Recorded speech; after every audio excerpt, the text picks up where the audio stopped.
በባለ 50 ንስሐ የማይሰጠውና የማይሰገደው ለምንድን ነው? በባለ 50 የአስተብርኮ ስግደት ወይም የአምልኮ ስግደት አይቋረጥም።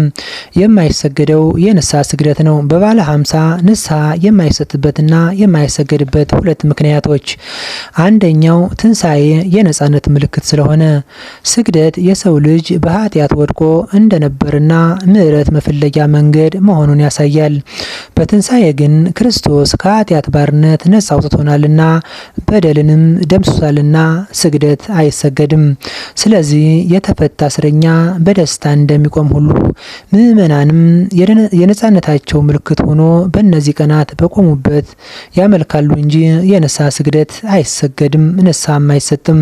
ሁለተኛው ትንሣኤ የሰላም መታሰቢያ ስለሆነ ጌታችን ለሐዋርያት በተገለጠላቸው ጊዜ ሰላም ለእናንተ ይሁን ብሏቸዋል። የንስሐ ስግደት ደግሞ በደልና የውድቀት ውጤት ስለሆነ በሰላሙና በደስታው ወቅት አይፈቀድም።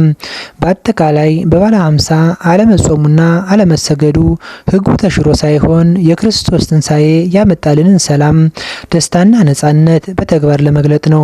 ኃጢአታችን እንደተደመሰሰልንና ከእግዚአብሔር ጋር እንደታረቅን የምናሳይበት ልዩ የጸጋ ወቅት ስለሆነ በባለ 50 አይጾምም፣ አይሰገድም፣ ንስሐም አይሰጥም።